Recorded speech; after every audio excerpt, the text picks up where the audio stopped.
welcome everybody to our H7 Network Mastermind group. We've asked Steve Caton to come and join, he's a member of the group, but to share with us today over techniques and ways to actually close deals in the fourth quarter. As we all know, many businesses have a tendency to slow down, shut down, not do as much business. And a lot of people that are in the services world as well just throw up their hands and say, I'm not going to be able to make it happen.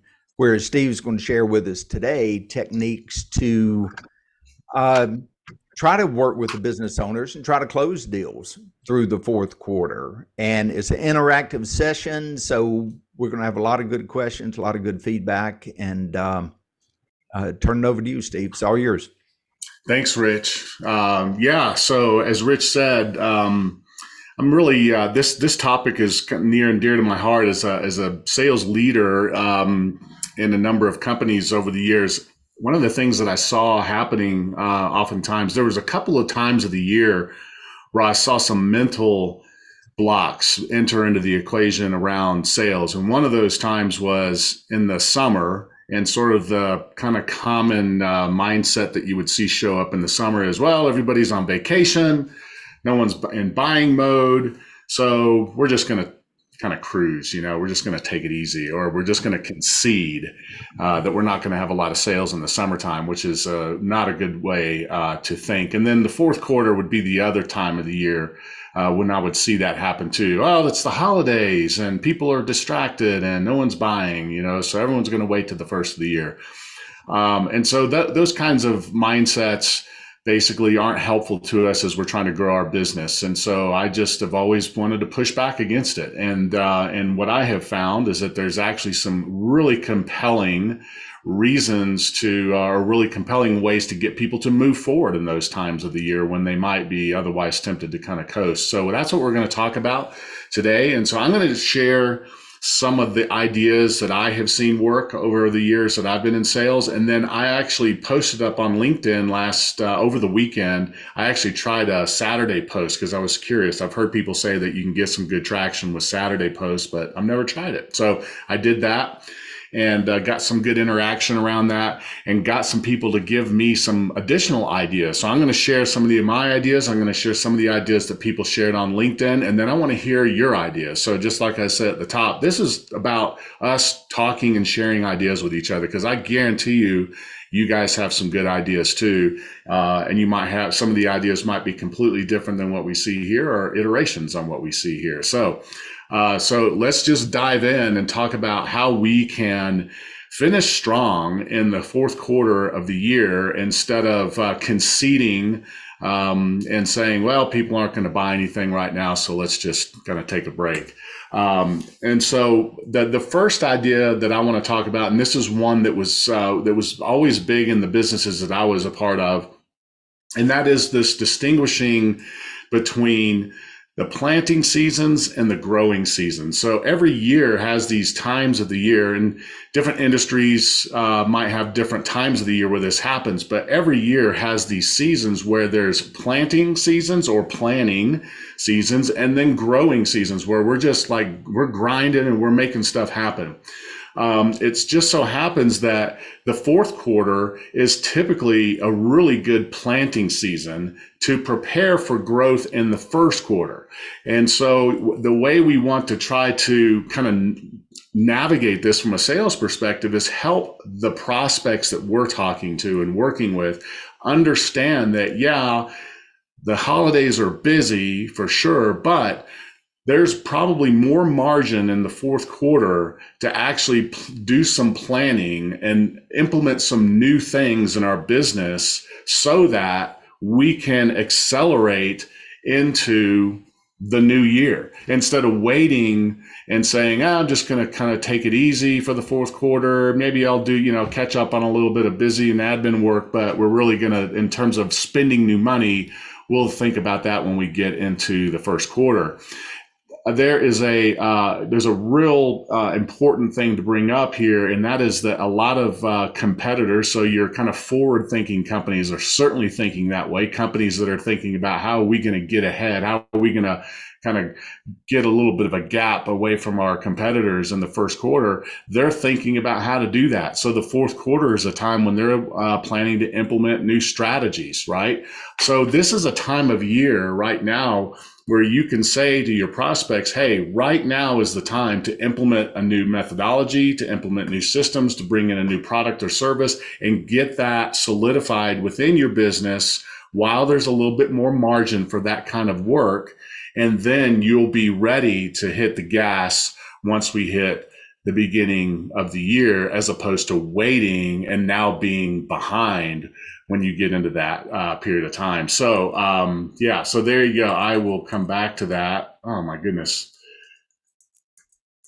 All right, so there we go. So that's the planting versus growing approach. I'll give you an example of that. When I was in software sales, there was the software that we were selling was an enterprise level software system. So there was quite a bit of planning and quite a bit of implementation work that would need to be done to get the system ready to actually work, ready to do the job that it was, designed to do. So we would always use the fourth quarter to say, hey, now's the time to buy the software, get your team rallied around implementation while there's a little bit more margin available. And then Q1, boom, you're going to be ready to go. It's going to be dialed in, and you're going to be off and running, instead of trying to do the planning and implementation in a very busy time of the year once we get through the holidays. So that's the planting versus growing strategy to get business closed in the fourth quarter. So let me hear from you on this specific kind of idea, and where you might have used it and seen it work in your business.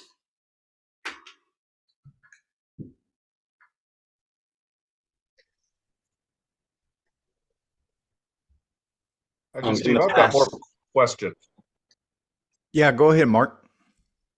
So interesting that you point this out, because the whole time I was thinking about this, every business that I've ever worked for is always scrambling to make their nut at the end of the year, right? Mm-hmm. Like they're always like, oh, we got to make one last push to get it in. And you've actually changed the perception of the end of the year here by saying, yes, we do need to do that, but our upcoming year is what the focus is. So starting out strong going into next year is the focus, and thinking in those terms, it's a less of a scramble, because if you're doing that homework that you're talking about to kind of maybe get into budgets that could be going on within the next year, you're opening up conversations to pick up whatever's left on the table too with that same strategy. So this is really cool how you're framing this out. This is really refreshing as it relates to kind of the fiscal year. I assume that we're talking fiscal year here, not necessarily like calendar year, right? Yeah, I mean, it could be. I'm kind of, what I'm doing, Mark, is sort of aligning fiscal and calendar, right? Okay. So I'm assuming that the fiscal and calendar are running in parallel with each other. But yeah, that's not always the case, right? You've got businesses that run on a different fiscal cycle, so that could be true for them in a different context. But sure. Yeah. So this is a super cool way to look at this, because you're getting more stuff done with less of the scramble feeling and more of the, let's step into this with some consistency. And, as you start to move through the planting season, as you've referenced it here, you can still have your I forget how you framed it. So it was planting and growing. Yeah. So your planting season is helpful as you visit wherever you're going, wherever your fertile fields are, because you can start to drop those seeds and also be reaping the benefits from what you've already grown, all in the same conversation. This is a really disarming way to come at this. I really like this. Okay, great. Yeah, it is a reframe for sure, Mark. Mm-hmm. And a helpful one that I have found. So, hey, Rich, if you don't mind, because I've got my in my computer in presentation mode, I can't get to the chat and the stuff. So if you don't mind, maybe just checking out and see if there's people. Yeah, help me with that part of it. That'd be awesome. Thank you. Yeah, I got it. So for me, I actually use this all the time and didn't realize what I was doing. Okay, so let me explain. Schools build their budget January, February. So when I go in December, so when I go in the fourth quarter, I will go in and do a pilot in November and December in order for them to get their feet wet, so that when it comes up in budget, it's automatic. It's one of those things that's being considered at that point. So up until today, I didn't. I just said, okay, well, we recognize this is when they start forming their budget. It normally starts in November, December, but somehow or another it doesn't get finalized until January, February. That's just been my experience. And when I come in December, I don't have to wait 3 years or something like that, because they've actually invited it in as a pilot. Yeah. Yeah, that's good, Tabitha. And not, in my experience, so that software product I was referring to earlier, our clients were nonprofit organizations, so which behave very similar to education. And so their budget cycles are the same. So we had the same approach. We wanted to be sure. A lot of them in nonprofit worlds, a lot of them are not only preparing their budget for the following year, but a lot of them discover that they end up with a little bit more money in the budget at the end of this year because of year-end giving. So year-end giving happens for them, and if it's in excess of what they planned for, they'll have excess money to spend, which is another category we're going to get to talking about budget cycles. But no, that's good, Tabitha.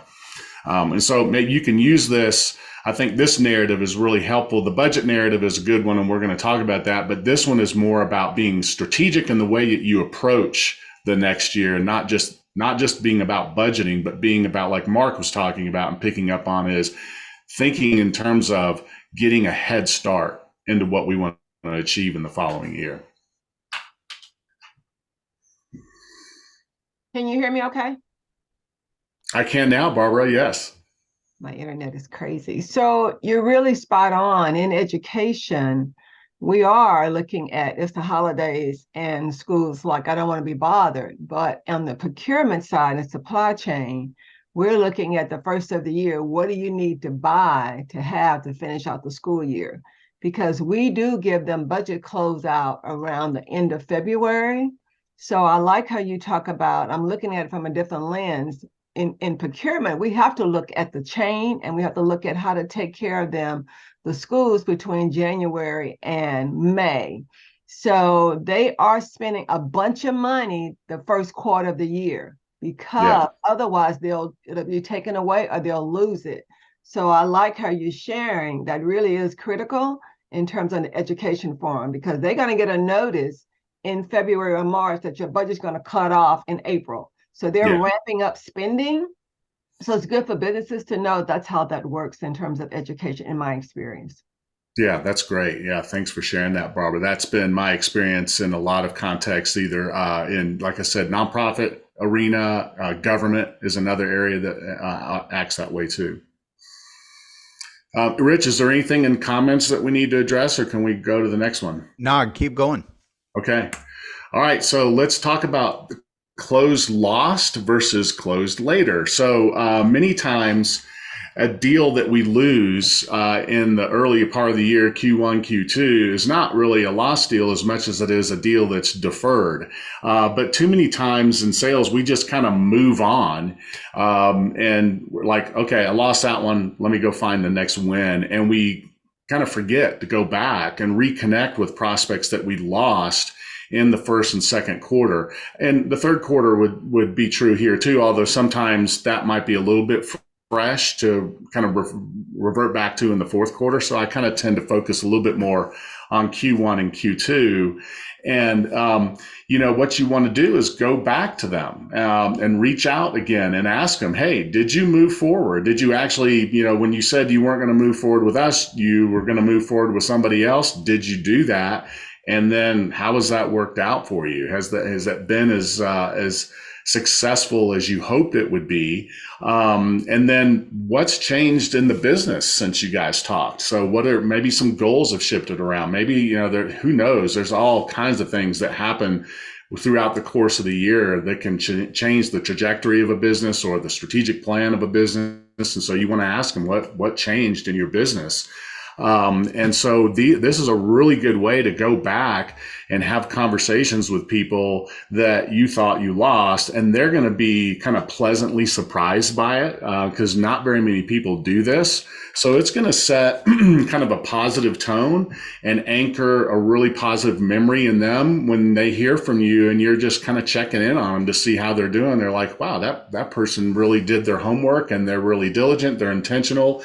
And so even if they don't move forward, it's going to set a tone and a memory for them that if things don't work out with the provider that they went with, they're going to be much more likely to think about you later on if things don't work out the way that they hoped. But you'll find many times when you go back and have these conversations that people actually didn't make the decision that you thought that they made. They deferred it for some reason, got busy, got distracted, whatever the case may be. And so you might be reaching out to them in a very timely fashion and reminding them that, you know what, that's something we needed to do. We never did it. Let's talk again. So this is the closed lost versus closed later mentality and approach. And I have seen this work really well in a lot of contexts. In fact, it's worked well for us here at Altezza as well, as we've gone back and talked to people that, hired a full-time salesperson, and then, 3-4 months later, they realize that's not working for them. So, so what questions do you have about this? Who has done this and actually been successful with it? Anybody have a story to share here? Steve, one of the things that I really like about this approach, and it's a great reminder, is that people that may have gone down a different path for whatever reason in Q1 or Q2, we have to remember, what they bought is not necessarily always what they received. That's right. And I've seen a lot of times where you get into Q4 and the project may not have been going well. They may not be happy. Many executives are not taking the last 2 weeks of the year off. They're trying to figure out, how are we going to get this, whether it's get deals closed, how are we going to prepare for the next year? And that nice just check in to see, like you described, how are you doing? How's things working out? Hope everything is well. I've seen it before kickstart the conversation back up where they said, you know what, I'm willing to bring Altezza back in here because I didn't get what I was sold by the other guy. And the fact that Steve and his company came in here tells me a lot. Even though they didn't win the deal, there's a lot of integrity here. So kudos on the reminder for here. What I'll do is go back through my contacts through the year that perhaps I haven't touched, and just that kind note, if nothing else, to do the reminder. And 90% of the time, I always get a positive response. I may not get, another deal out of it, but it's also that thing about referrals as well, right? Yeah, absolutely. Yep. And Mark will appreciate this little bit of kind of practical tip around this. I've seen a lot of people who use a CRM, and when they have their deals that are closed lost, they'll delete them, and which is such a bad move, right? Because you can't get back to those. Good luck finding them if you've deleted them. So my best practice in that area is I have a stage in my sales process, close lost, and I can easily go back and get to those deals and go back and make those phone calls and reach out to them, even send an email campaign to them if I want to. So don't delete those deals when you lose them. Right, Mark? Yeah. So really interesting that you bring this up. So there's elements associated with selling something tomorrow, right? There's people that are very net new oriented, and if it's not a close win today, it's a close lost. That's on one end of the spectrum. On the other end of the spectrum, you've got that farming mentality that you're going for, and that grow word that you were commenting on.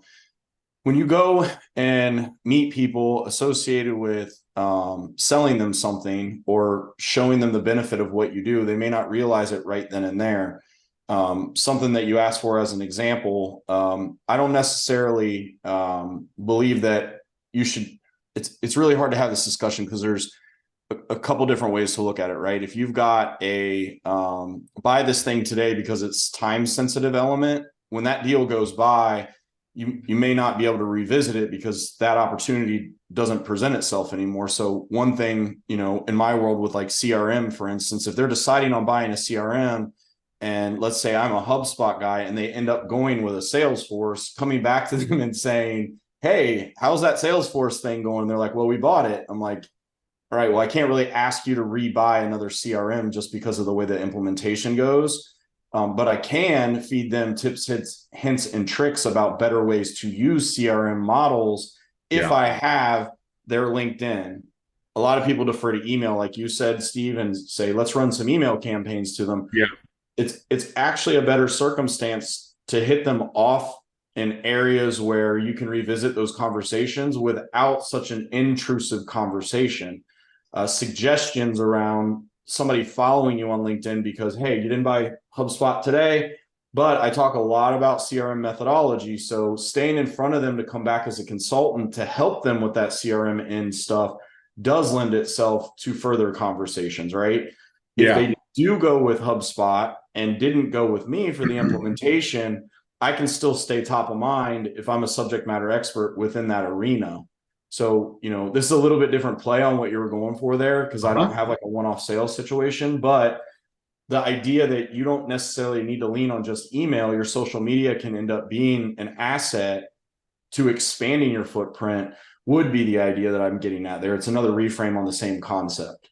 Yeah, that's a great reframe, Mark. And I will tell you that in that world that I lived in, you and I've talked about this, that software company I worked for was basically a CRM designed for nonprofits and churches, right? Mm-hmm. So to your point, if we lost a deal in Q1 or Q2 and came back in Q4, many times they were still in the throes of trying to implement that system, right? So they weren't in a mood to change. But you would oftentimes hear, even that soon, you would hear some initial impressions about, this isn't really going like we hoped it would. Right. And then you can pivot into that. Well, let me just be a resource for you. Let me give you some tips and tricks and ideas that might help you with what you're doing now, which again builds incredible goodwill, right? And then, a year from now or whatever, when they finally throw up their hands and go, that didn't work, they're going to be thinking of you first because you've been there as a resource. Right. That closed lost opportunity turns into a remarketing resource. Yeah, absolutely. Yeah. Diana's got a point or question. So one of the things that I was thinking of that this brought to mind for me, because I sell a hardware product, is there are several people earlier in the year that went a different direction. They went with a software solution, which I know for a fact has 1,000 add-ons. So for me, this opens the door, and I had never thought about it before, to go back and ask them how that pricing model is working out. Because I'm talking about a resell. I sell to them, they sell to their clients. And so what is the profitability on the solution you went with? Is it where you thought it was going to be when they were selling it to you and telling you it was going to be X, but by the time you did all the add-ons, it ended up being Y? Can we be a much more cost-effective solution and then throw on all the differentiators between mine and theirs? So this opens a lot of doors for me to go back to people that I spoke to earlier this year, or even earlier than that I had never even thought about, going back and asking them, so how did that actually turn out pricing model-wise? Yeah, that's great, Diana. What you're pointing out there, the principle you're kind of touching on is is really kind of revisiting your unique value proposition versus whatever the value proposition was of the competitor that they went with, right? And so that's the, kind of in that category of, are they pleased with their decision? Like, they may not really understand the full value proposition that you bring until they experience the other side of it with a competitor, right? And so you being able to surface that is really, really, it's an awesome principle. And that's one of the reasons that we want to reach out. We had a competitor in that arena, in that software arena, that would charge, their pricing was based on the number of records in the system versus the annual budget. Ours was based more on annual budget as opposed to number of records. And so what would happen is it seemed like the record-based pricing was better until you realized, oh crap, there's a whole bunch of people I can't put in here without it raising my price. But they never thought about it until they were actually faced with it. So that's a great example that what you shared of a similar situation. It is very similar, because I know for a fact, in order to get the kind of protection they were looking for, there were going to be add-ons and add-ons. Oh, well, that's an extra charge. Oh, well, that's an extra charge. Oh, you need you need those, you need that API. That's an extra charge. And so I know in the end that they were going to be more expensive than us, but I could not get the customer to recognize it. Yeah, not until they feel it. Yep. Yeah, exactly. Awesome. I was just going to say you're absolutely right, especially with by Q2. I mean, you really know, like a lot of times your clients will have a better clarity on their budget and what they've already spent so far. So that would happen to us all the time. Like we were an internal agency within Kodak, and like we would actually end up be busier in the later half of the year because a lot of projects would either get delayed or just different decisions would be made. And then they felt more comfortable at that stage knowing, oh, you know what, I did not spend this on X, Y, and Z. Yeah, we can move forward. Yep. Yep, absolutely. And James, thank you for the segue into the next slide. I appreciate that. Yeah. I didn't even see that. Yeah. So this is, and we touched on this already. You just did, James, and then we were talking about it in the first one there when there was a little bit of a reframe that Barbara brought up and that Tabitha brought up about budget cycles. And so this one we can probably get through quickly. But yeah, there's obviously a lot of organizations out there that have funds remaining in their annual budget. And so there is an opportunity to help them remember you as they're trying to figure out how to allocate those funds, have they identified somewhere to spend those funds. And so that is, that one, let me go back. There we go. So there you go. So that's a simple one, but it is a really common one. There are a lot of organizations, and we've talked about government organizations and nonprofits and schools, education that behave this way. But there's a lot of other companies that do this as well. And this is a time of year when they're evaluating what they have left and what they would like to get done with some of the money that they have left that they haven't spent yet. So this is always a good one to remember too. The other thing that we pitch a lot is reshifting goals and priorities based on that new budget. So a lot of times, you know, if there was like plenty of budget and like CES was coming up or whatever, we would pitch, hey, why don't we do X, Y, and Z? So I think sometimes you can actually, even though it's like the fourth quarter, you could set some smaller goals and achieve them within that time in that remaining budget. And they wouldn't have had that clarity earlier in the year. Yeah, that's good. You know, one thing, Steve, too, on the unspent budgets is if you can get creative with your invoicing or your deal terms, there's a lot of opportunity out there to be able to take advantage of a company's unspent budget for the current year while providing the service next year.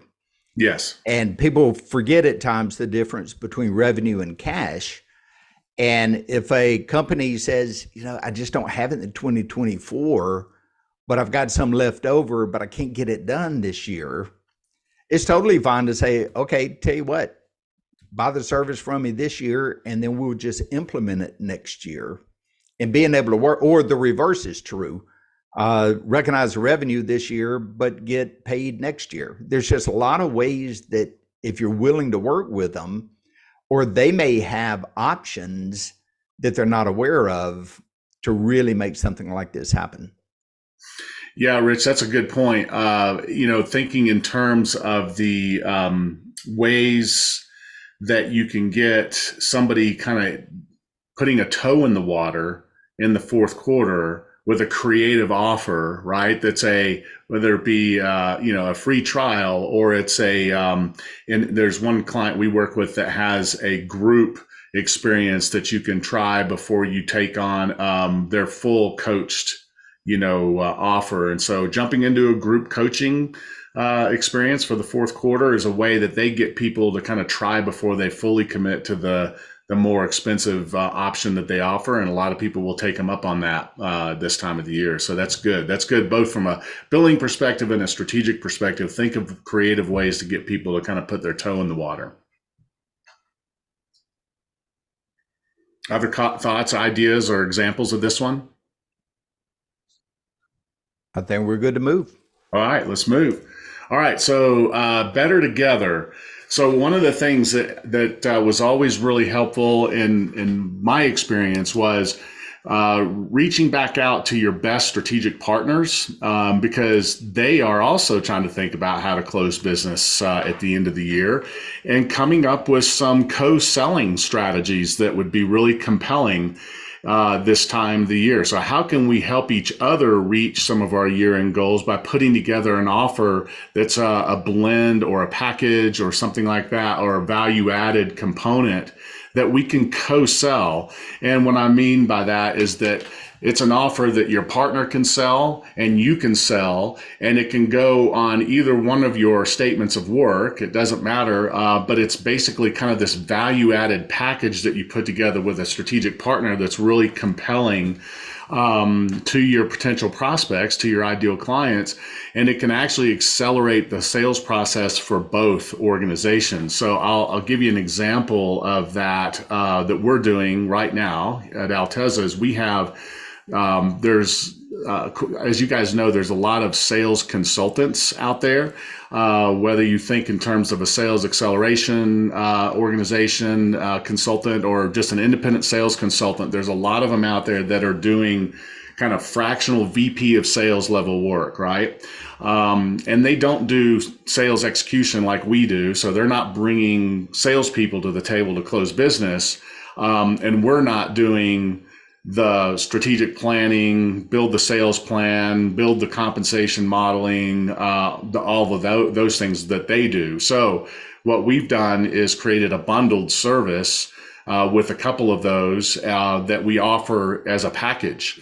And so they're out there selling their package with a sales pro embedded. We're out there selling our package of sales pros with a strategic component embedded, and it's actually getting a lot of traction. And so this is and again, fourth quarter, because people are thinking strategically and thinking in terms of execution, it's a package that's very compelling. And so think in terms of what you can do with your strategic partners to put a package together that's really compelling for your prospects and allows both of you out there selling it. So you're multiplying your sales effort through your partners. Let me come back to that.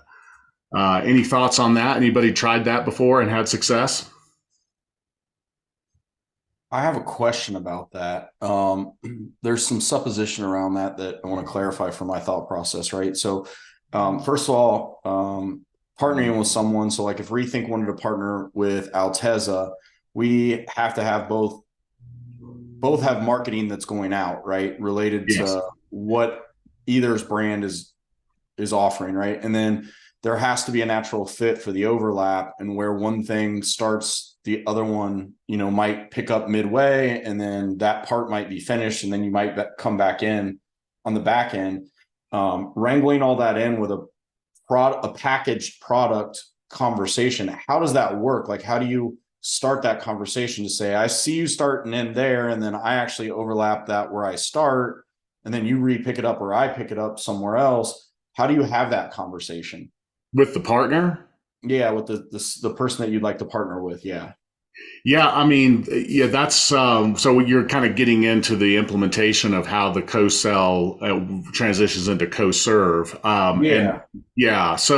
mean, obviously it's going to be unique with each situation, right? So in our model, Mark, what we did was we essentially said, hey, here's how we think it's going to work. So we talked about here's our process and how it works, and then they talked about their process and how it works, and we thought, okay, it feels like it's going to start here. You're going to start, then we're going to come in, and then you're going to backfill. But until we do it, we don't know. So we all have to kind of go into it with an understanding that there's enough trust and there's enough good communication that we're going to figure this out as we do it, but we're going to create a framework. This is how we think it's going to work, and this is how we're going to run it, but we're also going to be like highly communicative with each other, and make sure we're staying connected, and so that we can pivot and adjust as we learn things. Now, what we've always done, Mark, is that if we close the business on our statement of work, we drive the client relationship, and vice versa if the partner. So if the partner closes it, they drive relationally and we work with the partner, and then flip that if it's us that closes it. Gotcha. There's so many intricacies to that portion of things, at least in my world, where is it like, it's like, is it on your paper? Is it my paper? Am I collecting and then paying you? Are we collecting independently? How does that work? What does the customer feel, related to the deliverable? So is it going to feel like one thing, or is it going to be two separate things? That's always an interesting conversation from my perspective. Yeah, and what I'm talking about here is the more complex iteration of this. It doesn't have to be that complex. You could do something really simple, just because you can give your strategic partner something to offer as a value add as they're doing their end of year kind of selling campaign, right? And give them something, because as you're going to see in the next slide, when I talk about campaigns, I am not a fan of discounting. I absolutely hate it. I highly recommend never doing it, but I'm a big fan of value-added packages that have a limited shelf life instead. So this is a way to create something like that too. Gotcha. Diana, I see your hand up. Yes, so we're in the process of working on this with someone else. And basically the way it's going to play out is the more cyber becomes more and more and more important, there are these MSPs out in the world that want to become MSSPs. They want to add that security piece, but they're not sure how to do it, how to go about it. So we're looking at partnering with someone who does pen testing to actually help all of those MSPs that want to become MSSPs make that jump, because their product plus our product is a full cyber solution suite. And so we're looking at emailing they're going to email all the MSPs they have relationships with. I'm going to email all of the MSPs. We're going to do some stuff on LinkedIn and those kinds of things to kind of take the, as Mark would say it, omni-channel approach, and kind of put the word out there. If you're an MSP looking to go MSSP, here's a very affordable way to do it in the small to mid-sized market where they get this, and this. I love it. That's a beautiful example, Diana. Tabitha. So I get it about the discounts, but I'm trying to understand, why don't you agree with discounting? And because I just need to understand, and I'm like, all I want to do is understand. Okay, well, we can pop to the next slide and I'll talk about that. So let's talk about holiday campaigns. And so these year-end offers can be useful, but not when contrived. And by contrived, what I mean is manipulative, right? So I'm a big fan of avoiding manipulative sales tactics. And I think a discount is a manipulative sales tactic. It's used by people in a commodity business. If you think about discounts, it's all about commodities. It's stuff I buy at the mall. It's cars. It's my cell carrier, my cable provider.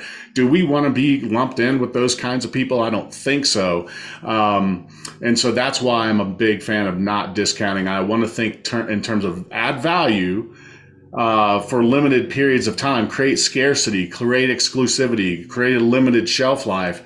But don't do discounting, because discounting immediately puts you in a commodity mindset with your consumer, and they're going to expect you to keep doing it. When you do it once, it's basically like, crack. You're going to have to keep giving it to them. They're not going to come back. They're going to go find somebody else who's going to give them a better discount. So I know this is a topic people have a lot of opinions about. So I'm curious if people have different views of this. I'm just not a fan of doing discounting. I want to think in terms of value add. I want to think in terms of exclusivity, scarcity, limited time. Those are really good things to think about here at the end of the year. I just don't want you to do discounting if you don't have to. Does that make sense, Tabitha? Yes. And now, thank you very much for that. And I understand it. It's just strange sometimes that they will, on the registration paperwork, or when you do for vendors for schools, they ask for percentage of discounts as allotted for for your line items. And so that's why when you mentioned discount, I was like, okay, so help me understand why not to discount, because that is a question I actually am asked when I go to fill out the paperwork. Yeah, no, that's Now, great. And I'll say one thing here too. One way you can discount, and we do this at Altezza, is we provide a discount, or we don't call it a discount. We call it a preferred price if you pay with an ACH versus a credit card. Okay, and so that's an effective discount, but it's trying to reward a certain behavior, not like buy today and you'll get a 5% discount, nothing like that. Yeah. all right, couple more questions, Diana and then Barbara. Okay, so my question is kind of two-part. One, in the education space, a lot of people expect the education discount. Like everybody else pays for one price for software, education plays another.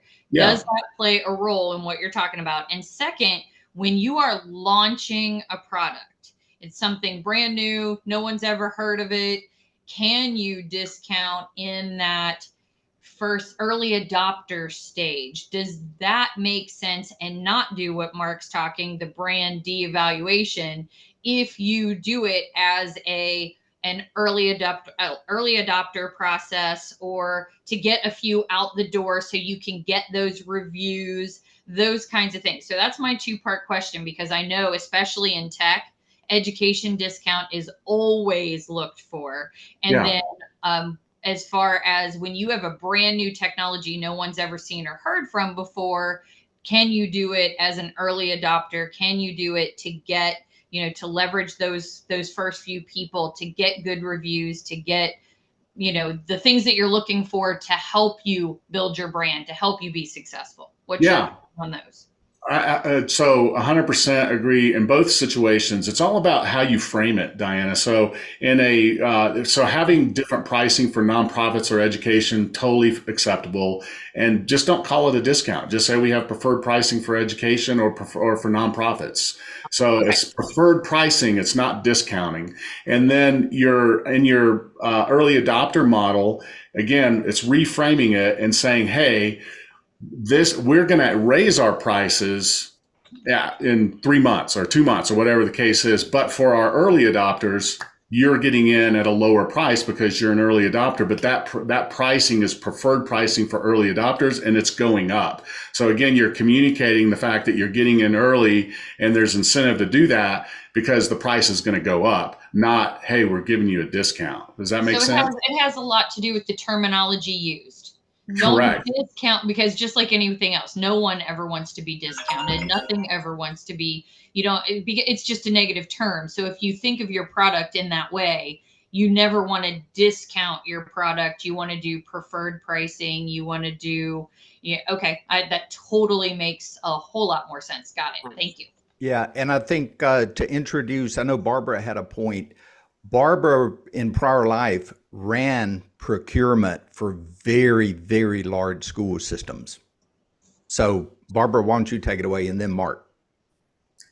Diana really did it for me. Those were my two, because I have a product that I'm about to launch and it's the same thing. But in education, we are looking for a discount. And so I like how you language it. And so that has hugely helped me in terms of preferred pricing and early adopters, because that's what distinguishes us. That's what helped Apple, help all of them, is when they had an educational pricing model. So it really made a difference. Or we did what we call bulk buying, or you did, where you bought a lot of something, they gave us discounts. But I like how you helped us with how to language it. And so Diana really took care of mine, because I do have a new product. I'm on the opposite side. I bought for years. I bought it, I pitched it, and I was a buyer. And so now I'm on the other side, and my heart go out to vendors. So there you go. You know what they're up against, don't you, Barbara? God, it's brutal. Now I see how brutal I was. Welcome to the party. This is where, yes, thank you very much. I'm so glad to have you in my corner now. I'm telling you, we were brutal. Now I get it. I do. But just trying to get somebody to give you an opportunity is crazy. And so, yeah, the languaging was really great. How you turned that around for me in terms of the perspective to look at it. Thank you. Awesome. All right, Great. Mark. So interesting that this is coming up the way that it is with these examples. Business and bureaucracy generally wants to commoditize everything to be able to compare apples to apples. Now, the function that comes out of that is discounted pricing. And that is where we try to steer away from that commoditization. Yeah. So the example that Diana used around her product, a VC opportunity with a proof of concept is a different scenario than a selling environment in the open market. The commoditization conversation comes in when there's products that are comparable. The idea that you, Diana, have a hardware product and a software service are two different things, so you can price them accordingly. As far as compromise goes, and Steve, I don't know if we haven't had this conversation, but offline, I'd be interested to get your opinion on this. I do not compromise. That is not a good way to be. That is a lose-lose situation. Both parties don't get the full essence of what they're trying to get when you come into a compromise situation. Right. When you bring the value add concept into it, you can create a win-win by a deeper dive around what the person is trying to get at with the discount they're requesting. Is this a budget issue? It is? Okay, cool. Let's spread it out over 2 budgetary periods then. Yes. Is this a, you found exactly the same thing that I do with someone else? Show me apples to apples what I'm competing against so I understand where you're at on this pricing, because maybe I'm just misunderstanding what I'm offering and maybe I need to reprice. Handling this resistance is the sales process. Yes. Asking these questions is where you get to the meat of the value proposition. And Yes. this is how you convert somebody from a non-buyer to a buyer. The price discussion is the trick. If you get somebody to say, I love the product, but it's too expensive, let's work something out. That's right. Awesome. That's exactly where you want to be. Yeah. And discounting is just being, in my opinion, it's a lazy way to overcome a lack of value proposition. I love it. Okay. Two things. Barbara had another comment, and then we got about seven or 8 minutes left. Okay. I got one quick comment I want to ask you, Steve, and then I think we probably ought to move on. So go, Barbara. Yeah. So I guess a little ways, I just kind of want to challenge Mark, but I like what he said at the end, because I was the lead negotiator for my school district. And my point with that is I knew that if a vendor got that school district, they could catapult their business because people watched us and other school districts followed us. And so that's when you have the conversation around not just the value add, but what you're going to do for us in terms of the pricing. So I like how he talked about that at the end, but school district will push. I mean, they know business, they're nurturers, but they hire business people to run the business office. And so when you're looking at, if I'm one and I have the 2 largest school districts around me, and they looking at what we're doing, they're gonna want to know, well, Barbara, what did you do? How did you get there? How did you get to that number? And it's public information. So we need to be careful, and just in my professional opinion, how we just look at it. That's all I'm saying. Yeah. One question or comment, Steve, is with larger companies that maybe have a multi-tier approach to get a deal approved. Yeah. You may have to go through procurement. Procurement doesn't care as much about all of the other things. They care about showing their value and getting their, let's say, 5%. So I always would tell the salespeople, do not discount. Whatever you do, we're not going to discount.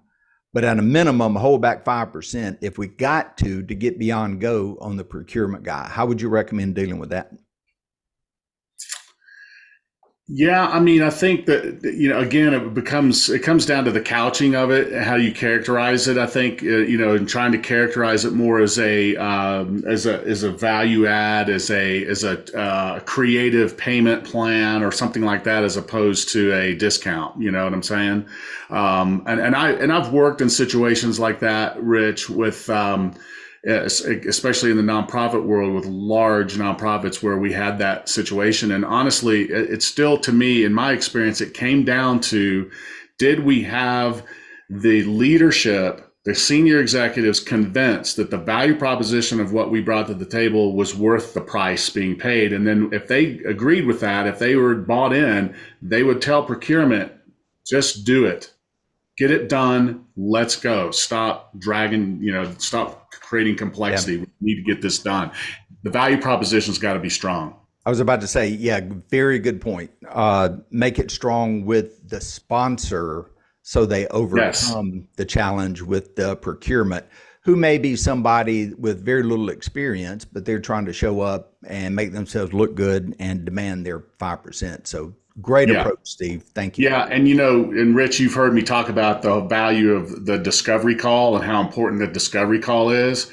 That's where you find those nuggets, right? That you're able to anchor the value proposition. And sometimes you have to come back. And when you're at the very end with procurement or negotiating the deal, you have to come back to the values that you anchored in that discovery process and say, are you telling me that a 5% discount is worth giving up this thing that we talked about that's going to be so valuable to your organization? You ask them that question and challenge them. They'll be like, that kind of seems silly. No, let's not do that.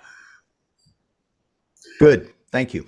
Yeah, man. All right. So I think this is the last one. And this is really more about just us. What can we be doing, especially as business owners, you know, we can do in the fourth quarter to really help with our sales. And that is just step up our rainmaking activity. I know, again, some of us really love the opportunity to kind of catch our breath because we've been doing this a lot throughout the year. But again, there's a little bit, people tend to have a little bit more margin, and there's some opportunities for speaking and things like that and events that happen this time of the year. So yeah, take the opportunity to find more margin to do the things that create interest and awareness of your business at this time of the year. And I think it'll pay off. Just a little bit more effort there can go a long way. And don't forget, be intentional on LinkedIn. We've talked about this before. That's a whole separate topic, but just be intentional. So connect with your influencers, like, comment, interact with them, and be more regular with your posting, like Mark was talking about earlier. Be a thought leader. Get content out there that's going to be a resource to those people that you've talked to earlier in the year, and stay top of mind with them. And then always serve others, right, Rich? Always serve others. Always. All right. There you Diana go. had a point real quick. Yeah. So I wanted to just throw out there to add on to your content creation and that kind of thing. Something someone told me, and it was brilliant, and Tabitha is living proof of this concept, in the fact that beefing up your content during the holidays is actually better because of the fact all your content creators usually take fourth quarter off. As it gets closer to the holidays, less people are posting. So your posts are going to be seen by more people. The actual number of posts on LinkedIn go down as you get closer to the holidays.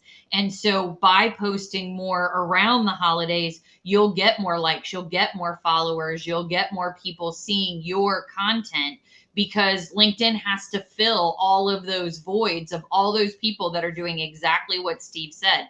They're tired. They need to rejuvenate themselves before the new year. So a lot of people taper off. So if you taper up while they're tapering off, you'll get more views, you'll get more stuff. And if you're intentional about it, you can end up with a lot more followers through fourth quarter. Yeah.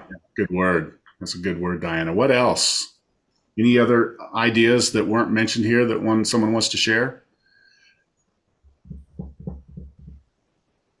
I think it was a fantastic presentation, Steve, as always. We will have the recording available to the group, as well as any that may want to distribute to some of their partners, coworkers, friends, strategic partners, clients, and more. So thanks again, everyone.